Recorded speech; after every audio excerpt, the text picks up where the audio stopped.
नमस्कार, आप देख रहे हैं AMG न्यूज। आपके साथ मैं नीला। शहर और आसपास की खबरों को लेकर आज हम फिर हाजिर हैं। जमशेदपुर के कदमा शास्त्री नगर इलाके में हुए हिंसा के मुख्य मुद्दे को लेकर जिले के SSP ने बड़ा खुलासा किया है। उन्होंने प्रतिबंधित मांस के बात को सिरे से नकारते हुए इसे गलत आरोप करार दिया है। उन्होंने कहा कि जिस प्रतिबंधित मांस को टांगे जाने की बात कही गई थी, असल में वो कोई प्रतिबंधित मांस थी ही नहीं। ये जबरन अफवाह उड़ाई गई थी। असल में उक्त पैकेट में मुर्गी के वेस्ट पार्ट्स था, जिसे साधारण भाषा में पचौनी कहा जाता है और आमतौर पर वहां के दुकानदार दुकान के पास सपोर्टिंग तार पर उसे लटकाते थे ताकि अन्य जानवर उस तक ना पहुंच पाए। उन्होंने कहा कि घटनास्थल पर कोई प्रतिबंधित मांस था ही नहीं। साथ ही कहा कि हिंसा के घटना में अब तक दोनों पक्षों में 59 लोगों की गिरफ्तार हुई है और आगे भी गिरफ्तारी जारी रहेगी। सबसे पहले तो मैं आपको एक चीज स्पष्ट कर देना चाहता हूं कि कुछ लोग और जैसे अभी अभी अपने सवाल में बोले प्रतिबंधित मांस, तो प्रतिबंध हु डिसाइड्स की प्रतिबंधित मांस है? प्रतिबंधित मांस वहां था ही नहीं। इनफैक्ट ये स्टोरी में कुछ है ही नहीं। वहां आप खुद स्पॉट पे गए होंगे, देखे होंगे। वहां मुर्गा और मीट बेचने का एक दुकान है झुग्गी झोपड़ी में।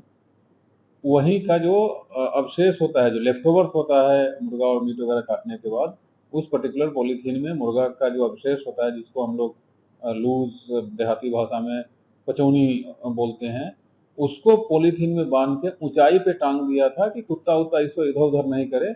वो अनटूवर्ड्स इंसिडेंट बचाने के लिए, और पहली बार नहीं, वो हमेशा से होता है। और जिस तार में बंधा गया था, वो तार एक बिजली के पोल से और एक झंडा का खंभा जो रामनवमी के समय जो झंडा लगा था, उसको सपोर्ट के लिए एक तार बंधा हुआ है, वो उस तार में बंधा हुआ है, वो किसी झंडे और किसी इसमें नहीं बंधा हुआ। अननेसेसरी कुछ लोग अफवाह फैला देते हैं एकदम कैटेगरिकली। उसको पुलिस समय पहुंच के वहां से, और जब पुलिस उसको उतारी थी, वहां कम से कम 10 लोग थे, उनके सामने में उतार करके उसको वहां से हटाया गया, आवश्यक कार्रवाई की गई। तो प्रतिबंधित मांस था ही नहीं। एवरी मीट और every piece of meat can not be prohibited meat ना, लोगों को समझने की जरूरत है। जी, कल तक जो कल सुबह में प्राथमिकी दर्ज हुई थी, उसमें कल देर रात्रि तक 59 लोगों को गिरफ्तार करके उनको माननीय न्यायालय के आदेशानुसार जेल भेज दिया गया है। आगे की गिरफ्तारी जारी है। जमशेदपुर में मंगलवार को परिसदन के सभागार में झारखंड विधानसभा की सरकारी उपक्रम संबंधी समिति के सभापति सह विधायक सरयू राय की अध्यक्षता में जिला अंतर्गत सरकारी उपक्रमों के संचालन से संबंधित समीक्षात्मक बैठक का आयोजन किया गया।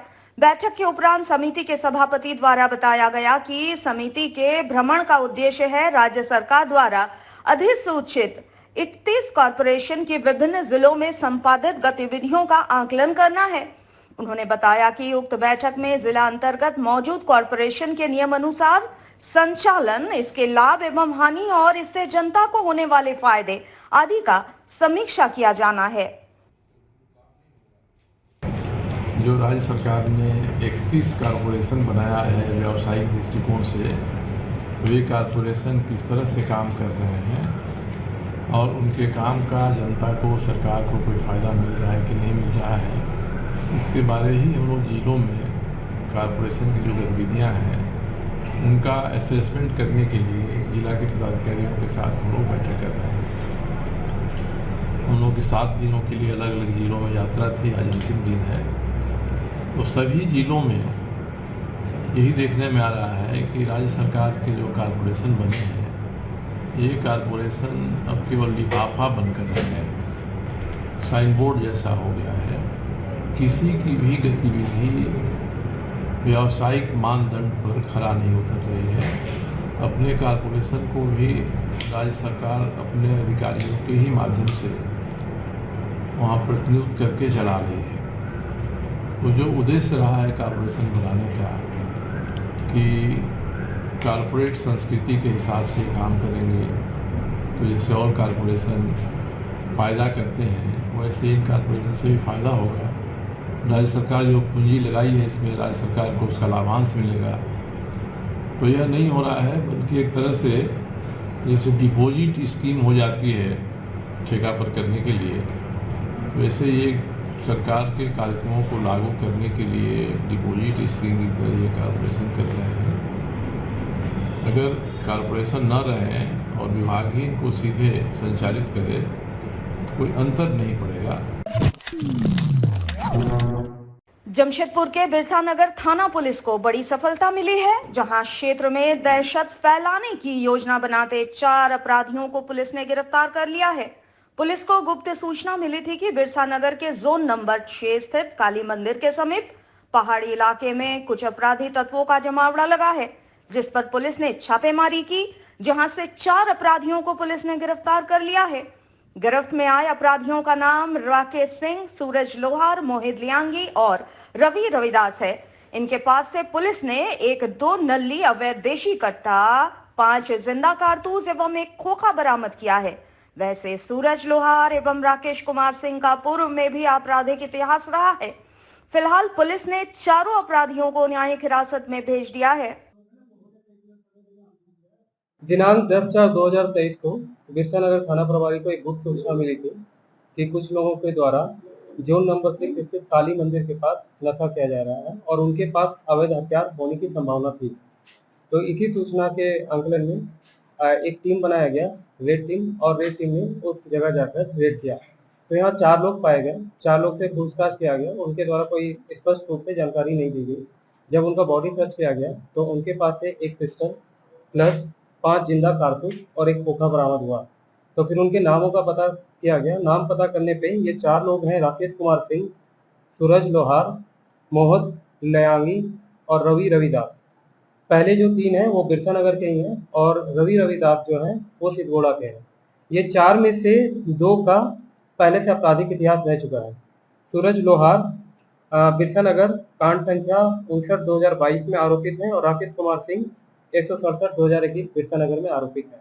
तो ये लूट का काम करते हैं और रंगदारी मांगने का काम करते हैं। पहले भी ये लूट में ऑलरेडी जेल जा चुके हैं और ये खबर थी कि आगे भी ये लूट कर सकते हैं। इसी खबर में एक प्रोएक्टिव पुलिसिंग करते हुए इनको पहले ही पकड़ लिया गया है और इन्हें न्यायिक हिरासत में भेजा जा रहा है। जमशेदपुर के DBMS English high school Kadma के कक्षा 9 में पढ़ने वाले 35 छात्रों को स्कूल प्रबंधन ने फेल कर दिया है। उन छात्रों पर स्कूल प्रबंधन द्वारा टीसी लेने का दबाव बनाया जा रहा है। इसके विरोध में जमशेदपुर अभिभावक संघ के नेतृत्व में फेल बच्चों के अभिभावक जिला शिक्षा पदाधिकारी से मिलने पहुंचे तथा अपनी मांगे रखी। अभिभावकों ने मांग की है कि इन छात्रों के लिए विशेष कक्षा की व्यवस्था की जाए या फिर उन्हें उसी क्लास में रिपीट करने दिया जाए। जिला शिक्षा पदाधिकारी ने छात्रों के मामले का हल निकालने का भरोसा दिलाया है। क्लास में करीब 35 बच्चों को फेल कर दिया गया। इस संबंध में अभिभावकों द्वारा जब स्कूल प्रबंधन से बात हुई तो स्कूल प्रबंधन ने कहा कि हम सभी बच्चों को टीसी देंगे। टीसी देने का कहीं भी प्रावधान नहीं है। दूसरी बात है, यह कहते हुए टीसी देने की बात स्कूल प्रबंधन ने की कि सभी बच्चे अप टू मार्क नहीं है, बच्चे कमज़ोर हैं। अगर बच्चे कमज़ोर हैं तो स्कूल प्रबंधन पर भी यह सवाल उठता है कि उन्होंने जो रेगुलर बच्चों को पढ़ाया क्या। अभिभावक स्कूल के मांग के अनुरूप फीस जब देते हैं उनके बच्चों को क्वालिटी क्यों नहीं मिल पाती है। और बच्चे अगर कमज़ोर थे तो स्कूल प्रबंधन ने अपने स्तर से उनको अपग्रेड करने के लिए क्या एक्स्ट्रा क्लासेस की व्यवस्था की थी। अगर नहीं की तो स्कूल प्रबंधन भी उतने ही दोषी है जितने बच्चे और अभिभावक हैं। जमशेदपुर अभिभावक संघ आज अभिभावकों के साथ सभी बातों को डीओ मैडम के सामने रखता है और उनसे मांग किया है कि पेरेंट्स जो है रिपीट करना चाहते हैं सेम क्लासेज में और उनके माध्यम से स्कूल प्रबंधन को आदेश दिया जाए। जमशेदपुर के प्रतीक संघर्ष फाउंडेशन एवं झारखंड भाषा खतियानी संघर्ष समिति के संयुक्त तत्वावधान में पहली बार पटमदा प्रखंड के सुदूर जंगल क्षेत्र में स्थित महुल बना पंचायत भवन में रक्तदान शिविर का आयोजन किया गया। चिलचिलाती धूप और सुदूर देहात इलाका होने के बावजूद यहाँ के लोगों में रक्तदान के प्रति गजब का उत्साह देखने को मिला, जहां दोपहर 3 बजे तक 50 यूनिट से ज्यादा रक्त एकत्रित किए गए थे। वैसे ये इलाका ऐसा है जहां रक्तदान और उसके अहमियत के प्रति लोग जागरूक नहीं है, लेकिन झारखंड भाषा खतियानी संघर्ष समिति के प्रयास से अब लोग जागरूक हो रहे हैं और रक्तदान शिविर में पहुंचकर इस पुण्य कार्य में अपना सहयोग प्रदान कर रहे हैं। आज हम लोग पटमदा अंतर्गत मोहलपुना पंचायत जो सुदूरवर्ती इलाका है जिसमें दूर दराज से दूर दूर तक गांव में घर देखने को बहुत कम मिल रहा है, जिसके चलते फिर भी आज हमारे भाषा कल्याण संघर्ष समिति तथा प्रतीक फाउंडेशन ब्लड बैंक के संस्था के संयुक्त तत्वावधान में आज पटमदा प्रखंड के अंतर्गत मोहलबना पंचायत मंडप में 50 यूनिट रक्त संग्रह किया गया है, जिसके चलते हमारे यहाँ जितने रक्तवीर आए हुए हैं सभी को धन्यवाद देते हुए सबको आज मैं हार्दिक बधाई देते हैं। इसके साथ साथ मैं अपील करना चाहता हूँ कि कभी भी किसी का भी रक्त का ज़रूरत होगा तो हम लोग से संपर्क करके हम लोग रक्त देने का कष्ट करेंगे। प्रतीक संघर्ष फाउंडेशन एवं जमशेदपुर ब्लड सेंटर के लिए बहुत ही गर्व का क्षण। झारखंड भाषा खतियान संघर्ष समिति महुलबना पंचायत पटमदा ने आज जिस तरह से मानवता का एक मिसाल पेश किया है, सही में इन सभी रक्तवीर योद्धाओं को एवं उनके जज्बे को आज सलाम करते हैं। प्रतीक संघर्ष फाउंडेशन एवं जमशेदपुर ब्लड सेंटर इतने सुदूरवर्ती गांव, शुरुआत में जब हम लोग इस रक्तदान शिविर में पहुंचे तो दूर दूर तक, घर तो दूर की बात, आदमी नज़र नहीं आ रहा था। उस गांव के लोग इतने जागरूक और इतनी कड़ी मेहनत इन सभी सदस्यों ने मिलकर किया है कि इतने सुदूरवर्ती गांव में, इतने बिहड़ जंगल में, जंगल को चीरते हुए आज ये टीम पहुंचा है इतने सुदूरवर्ती गांव। तो आज सही में उन सभी रक्तवीर योद्धाओं को आज नमन करते हुए कि ऐसे जागरूक रक्तदान के प्रति अगर गांव में हम लोग देख रहे हैं तो सही में ये एक जो भी प्रगतिशील राज्य की ओर ये बढ़ रहा है झारखंड राज्य, और हम भी गर्व महसूस करते हैं कि हम सभी झारखंडी है, झारखंडवासी है। पूर्वी भारत का मशहूर ज्वेलरी स्टोर सेनको गोल्ड एवं डायमंड्स का जमशेदपुर में दूसरा शोरूम मंगलवार से शुरू हुआ। साकची के पिनार रोड में इसके नए शोरूम का उद्घाटन सेनको के पदाधिकारियों ने फीता काट कर किया। बता दें कि सेनको गोल्ड एंड डायमंड्स में बंगाल के आभूषण के शिल्पकारों के अद्भुत कारीगरी का नमूना देखने को मिलता है, जिसे ग्राहक काफी पसंद करते हैं। वैसे जमशेदपुर के बिष्टुपुर में पूर्व से ही इसका एक शोरूम मौजूद है और ग्राहकों के बढ़ते डिमांड को देखते हुए साकची में भी इसका शोरूम खोला गया। वैसे इस नए शोरूम में डायमंड के ज्वेलरी के बेहतरीन कलेक्शंस ग्राहकों के लिए उपलब्ध है। कि हम लोग को जो प्यार और जो आदर यहाँ पे जो कस्टमर से मिला है और जो हिसाब का हम लोग ज्वेलरी हमसे खरीदते हैं, हमको ज़रूर ऐसा लगा कि भाई यहाँ पे और एक दुकान हम खोले। वो हिसाब से हम अभी आप साकची में आ पहुँचे हैं और दुकान भी जैसा आप देखिए बहुत शानदार है। यहाँ पे हर किस्म का ज्वेलरी हमने रखा है। ये एक बच्चों से लेके जो एजेड है सबके लिए हमने कंप्लीट रेंज रखा है। यहाँ पे खास करके हमने फोकस गोल्ड ज्वेलरी के अलावा खास फोकस हमने दिया है डायमंड ज्वेलरी पे। और डायमंड ज्वेलरी इस किस्म का डिज़ाइन जो हर उम्र के लिए वो फिट है एकदम, और हर जो बजट का भी हमने इस किस्म से रखा है कि यहाँ पे कम बजट से लेके शादी ब्याह का भी जो अपना खरीदारी है पूरा रेंज यहाँ पे हमने रखा है। आज के लिए बस इतना ही। कल हम नए खबरों के साथ फिर हाजिर होंगे। तब तक के लिए AMG न्यूज़ की पूरी टीम को दीजिए इजाजत। नमस्कार।